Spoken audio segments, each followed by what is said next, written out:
Jangan kamu menjatuhkan dirimu, melemparkan dirimu dalam kehancuran secara sengaja. Orang hidup itu normalnya ya mencari enak, mencari nyaman. Hidup kita sering ribet gara-gara ewuh pekewuh ini. Kita inginnya tidak merepotkan, tidak menyusahkan. Karena kalau arahnya ke sana itu, meskipun kita sudah melakukan seperti yang mereka inginkan, tidak ada jaminan kok mereka itu suka, mereka itu senang dengan yang kita lakukan. Mengaji Hening bersama Dr. Fahrudin Faiz. Mari kita simak. Mungkin sering mendengar istilah asal bapak senang. Nah, ini biasanya bawahan yang pokoknya cerita yang baik-baik saja. Gimana caranya atasannya senang terus. Nah, orang yang bermental asal bapak senang itu sebenarnya salah satu ciri yang people pleaser. Dia pasti tidak berani menyampaikan pada bapaknya, dalam tanda petik ya, bapak itu bisa pimpinannya, bisa bapaknya beneran, bisa orang yang statusnya lebih tinggi, mungkin gurunya, mungkin dosennya, dan lain sebagainya.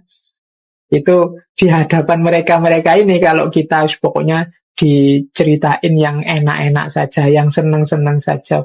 Jadi untuk mereka gimana caranya biar mereka senang terus. Kalau sama dosen ya biar nilai kita nanti baik. Kalau kita tidak setuju sama dosen, sudah diam saja. Pokoknya kita setujui saja. Lumayan nanti kalau kita dapat nilai A. Itu asal bapak senang. Kita tidak menampilkan apa diri kita apa adanya. Jadi banyak dalam budaya-budaya kita bersikap asal bapak senang. Atau kalau dalam bahasa Inggris ada istilah yes man. Yes man itu orang yang selalu yes. Tidak pernah no. Jadi ya ada apa saja yes, pokoknya saya yes, selalu saya yes, tidak pernah kalau saya no, saya tidak setuju yang seperti itu, saya punya pandangan sendiri. Ini masalah. Jadi kalau kita selalu jadi orang yang yes, ya berarti sebenarnya kita tidak pernah mikir.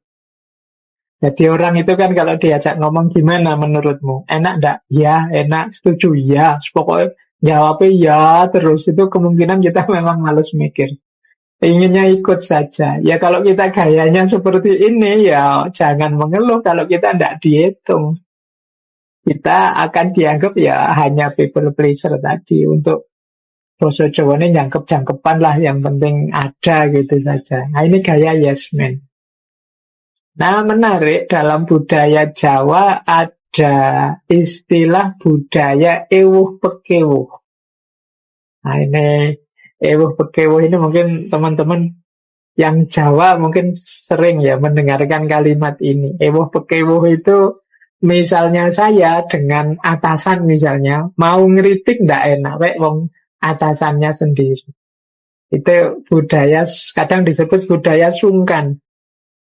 Wah ini sama Pak Yai enggak enak, sungkan saya kalau harus menyampaikan sesuatu. Padahal mungkin Pak Yainya sendiri seneng kalau kita terbuka, tapi kitanya sungkan karena merasa enggak level.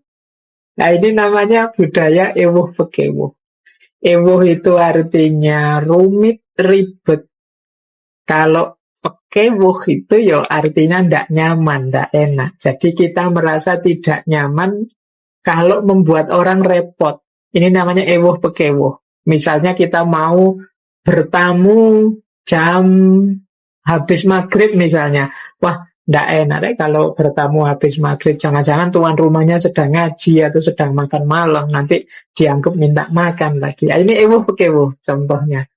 Nah, dalam banyak kasus ewuh pekewuh ini kalau berlebihan ya jatuhnya people pleaser tadi. Jadi kita tidak memperhatikan kepentingan kita. Pokoknya kepentingan orang lain terus yang jadi fokus. Jadi hidup kita sering ribet gara-gara ewuh pekewuh ini. Kita inginnya tidak merepotkan, tidak menyusahkan, inginnya menyenangkan orang terus. Padahal mungkin orang yang kita senangkan itu tidak selalu begitu maunya. Tapi kitanya saja merasa tidak enak, tidak nyaman kalau merepotkan orang lain. Ya, budaya sungkan. Sungkan, mau WA, tanya macam-macam, nanti kalau beliau tersinggung gimana, nggak enak. Oke, saya. Nah, ini contoh-contoh manifestasi. Dalam budaya Timur, tradisi semacam ini kuat. Jadi tradisi bagaimana kita harusnya mendahulukan yang lain, bagaimana kita mengutamakan yang lain, sampai melupakan diri kita sendiri. Ada banyak sekali konsep-konsep ajaran-ajaran.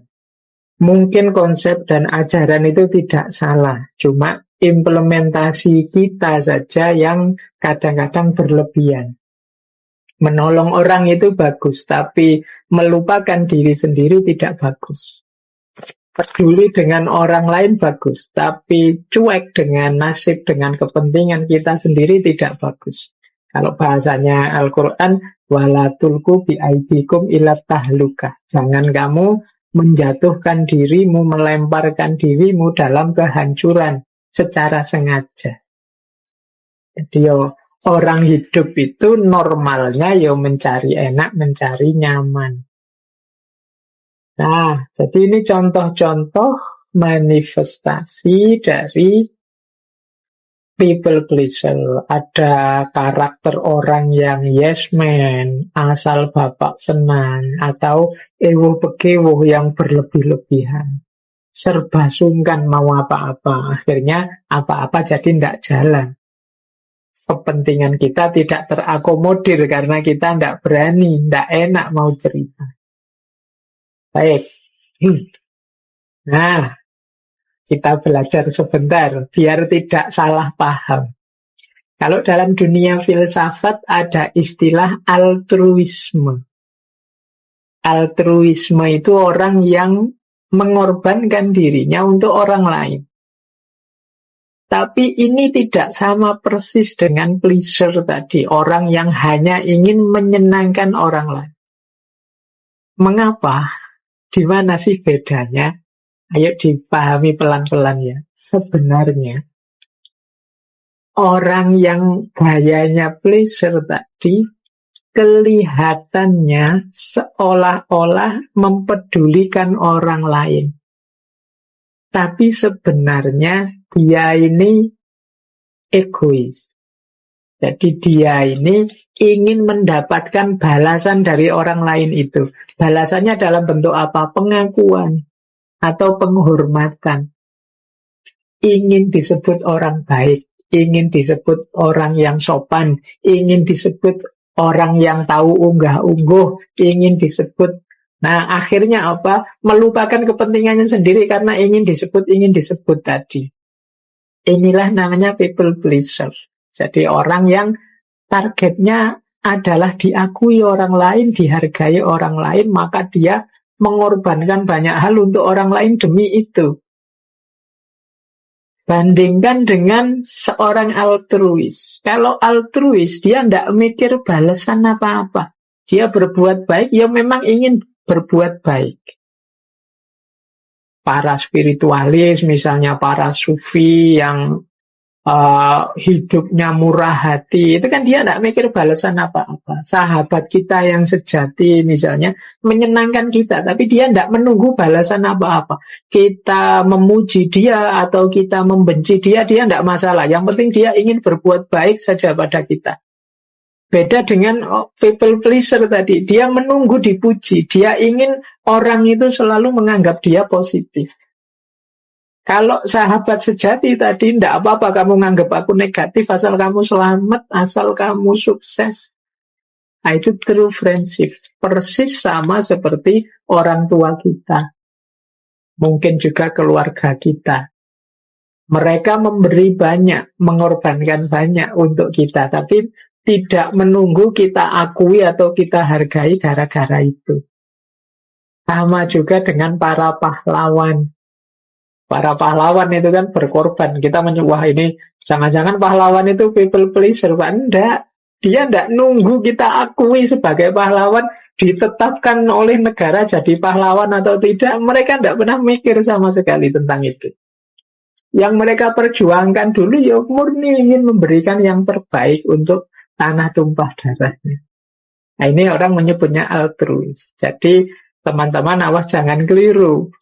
Jangan disamakan begitu saja. Oh, berarti kalau saya berkorban untuk orang lain, melakukan kebaikan untuk orang lain, itu berarti jelek. Enggak jelek. Kecuali kalian gaya pleaser tadi. Gaya yang ingin dapat imbalan, kehormatan maupun pengakuan. Makanya kalau mau dijelaskan singkat, pleasure itu inner directed. Jadi seolah-olah keluar, tapi sebenarnya dia orientasinya ke dalam. Ingin dianggap baik, ingin menjaga citra. Mungkin kita menyebutnya jaim misalnya. Jaga image saja. Sudah terlanjur dianggap orang baik ya, biar kelihatan baiknya terus-menerus. Kadang kita menyebut juga dengan istilah pencitraan. Biar citranya tetap harum, tetap baik di tengah masyarakat misalnya, sehingga dia melakukan itu terus meskipun sebenarnya dia tidak suka itu. Nah, ini gaya pleaser. Tapi kalau seorang altruis, orang yang mengorbankan hidupnya untuk orang lain, itu ya outer directed. Jadi dia tidak peduli dirinya, yang jadi fokus adalah kebaikan orang lain. Kalau yang pleaser tadi ya hanya untuk dirinya sebenarnya, biar aku tetap positif. Tapi yang altruis ini targetnya adalah orang lain jadi baik, orang lain jadi bagus, orang lain jadi benar, dan lain sebagainya. Inilah bedanya pleaser dan altruis. Jadi mungkin teman-teman sejak tadi banyak pertanyaan, lupa. Kan kita harus berbagi, kita harus peduli sesama, iya. Tapi semoga posisimu bukan posisi seorang people pleaser. Hanya untuk menyenang-nyenangkan orang saja demi nama baiknya. Tapi memang kalian ingin berbuat baik dan berbagi yang sejati. Ya, gambaran mudahnya jadilah seperti sahabat yang sejati, seperti orang tua pada anak-anaknya, atau pahlawan pada bangsa dan negaranya. Makanya dalam pembedaannya mungkin bisa kita hati-hati agar lebih tepat memahaminya. Bedakanlah people pleasure itu dengan kepahlawanan. Kepahlawanan atau kalau dalam teorinya namanya heroisme. Kalau kepahlawanan itu memang orang yang berjuang, yang berkorban untuk orang lain tanpa mengharapkan imbalan. Jadi makanya guru itu pahlawan tanpa tanda jasa. Jangan menganggap apa guru itu paling cuma ingin menyenang-nyenangkan kita saja. Ya enggak, ngapain menyenang-nyenangkan kalian? Mereka juga punya banyak tujuan hidup yang lain kalau mau, tapi mereka korbankan itu untuk kalian, demi kebaikan kalian. Tidak seimbang antara yang mereka peroleh dengan yang diberikan pada kalian. Itu kepahlawanan, dan hidup ini butuh pahlawan. Kalau tidak ada pahlawan, semua orang egois misalnya, ya dunia ini pasti rusak. Bayangkan misalnya orang tua tidak punya jiwa kepahlawanan, berkorban untuk anak-anaknya. Mereka hanya mikir kepentingannya saja. Begitu anaknya lahir, dicuekin. Alah sudah, ini makhluknya Allah, biar Allah sendiri yang ngurusi, ya bisa rusak dunia ini. Jadi teori kepahlawanan itu sebenarnya teori tentang keniscayaan hidup, kewajiban hidup, kebutuhan hidup. Karena kalau tidak ada pahlawan, ini macet kehidupan kita ini. Kalau setiap orang egois, mikir kepentingannya sendiri-sendiri, mungkin besok pagi sudah jungkir balik tatanan hidup ini. Nah, ini beda dengan people pleaser tadi. Atau kewajiban-kewajiban. Misalnya kewajiban sosial atau kewajiban agama, tidak sama dengan people pleaser. Misalnya, saya Pak sedekah. Mengapa sedekah? Menjalankan perintah agama Pak. Nah, ini kewajiban. Kalau ini bukan pleasure. Saya Pak membahagiakan orang. Mengapa? Agama menyuruh saya banyak senyum, paling tidak untuk berbagi kebahagiaan dengan orang lain. Nah, ini tidak termasuk people pleasure. Karena sumber pendorong tindakan itu norma-norma, aturan-aturan. Atau cinta. Kalau cinta juga tidak bisa disebut people pleaser. Cinta itu sama sekali tidak egois. Jadi kadang-kadang memang orang menjalankan hidup dalam cinta itu egois. Berarti itu belum cinta sebenarnya. Egois itu demi kepentingan dirinya saja. Jadi mungkin punya pasangan, dia selalu ngitung apa yang aku dapat dari pasanganku. Ini sebenarnya bukan cinta. Kalau yang seperti ini mungkin masih people pleaser. Tapi cinta yang sejati pasti bukan people pleaser. Kebaikan yang diberikan itu tidak dalam pamrih agar aku tetap dihargai, tetap diakui. Cinta itu yang dipedulikan selalu yang dicintai, tidak lagi dirinya. Sementara orang-orang yang hidup dalam pleasure ini sebenarnya menempuh jalan berputar dengan cara baik pada orang lain demi dia tetap dihargai, tetap diakui.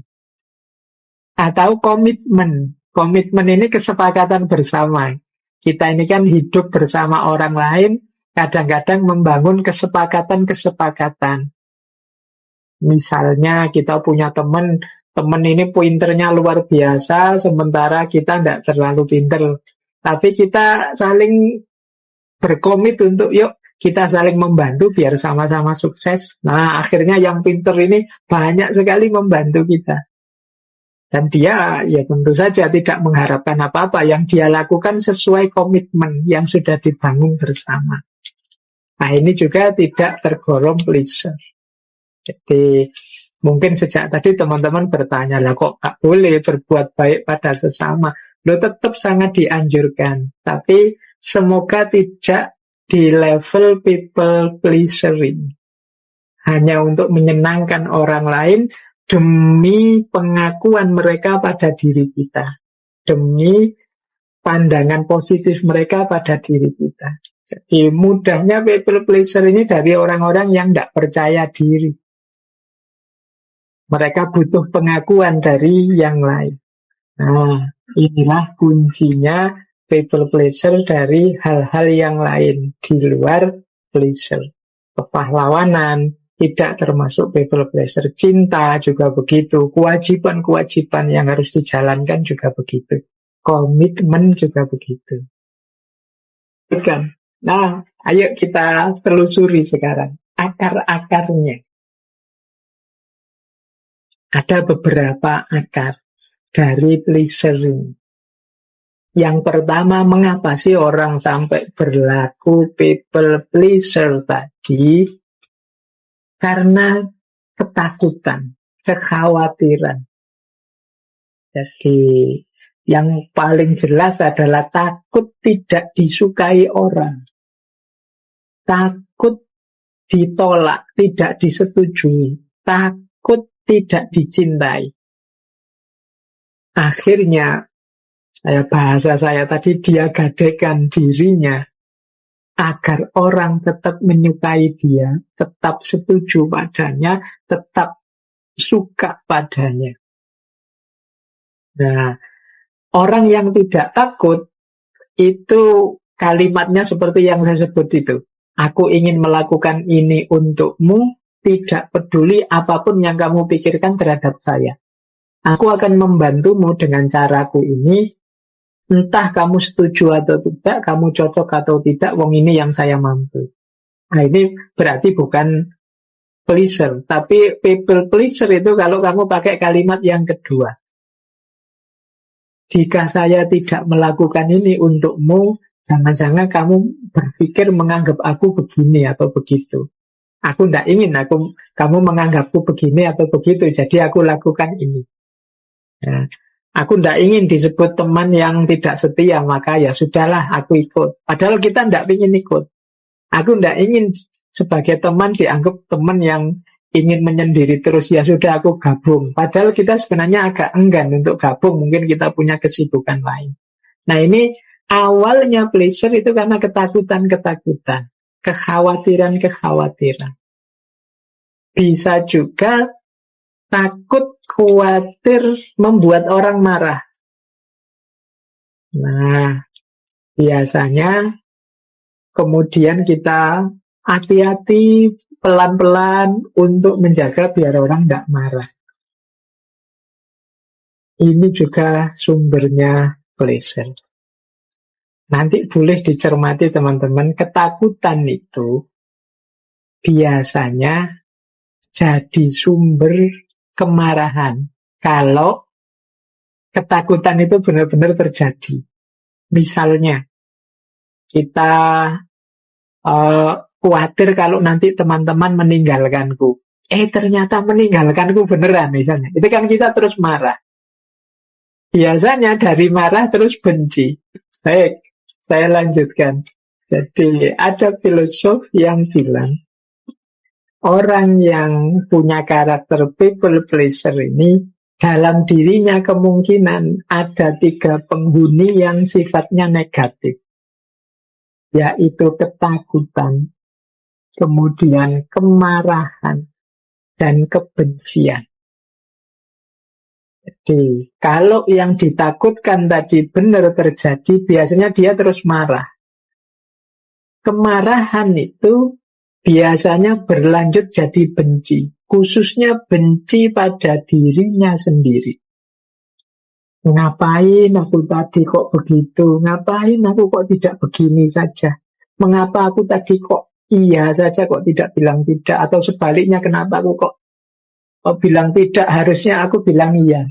Jadi dari kemarahan, dari ketakutan muncul rasa marah pada diri sendiri dan pada akhirnya benci pada diri sendiri. Makanya tadi saya bilang people pleaser ini lawannya self love, karena dia berujung pada kebencian pada diri sendiri. Membuat kita jadi tidak berharga, kita merasa tidak nyaman dengan diri kita sendiri. Jadi akarnya ada di sini. Maka teman-teman yang mungkin introspeksi, muhasabah, coba dicek ada enggak rasa-rasa seperti ini. Sebenarnya bukan masalah ketakutannya. Ya memang orang itu punya insting sosial untuk senantiasa bersama orang lain. Tapi manifestasi dari ketakutan ini dalam bentuk pleasure. Itu yang harusnya dihindari. Jadi, karena kalau arahnya ke sana itu, meskipun kita sudah melakukan seperti yang mereka inginkan, tidak ada jaminan kok mereka itu suka, mereka itu senang dengan yang kita lakukan. Akan lebih marah lagi kita kalau kita sudah mengikuti mereka, tapi mereka tetap saja tidak mengakui kita. Tetap saja tidak suka dengan kita. Oh, itu double sudah kemarahan kita. Saya sudah mengorbankan diri, mengorbankan prinsip, ternyata tetap saja tidak diterima. Nah, itu kita tambah benci. Mungkin tidak hanya pada diri kita, tapi juga pada yang lain. Terima kasih sudah menyimak. Semoga channel Mengaji Hening bersama Dr. Fahrudin Faiz selalu bisa memberikan ilmu, motivasi, dan kebermanfaatan. Salam sehat dan bahagia.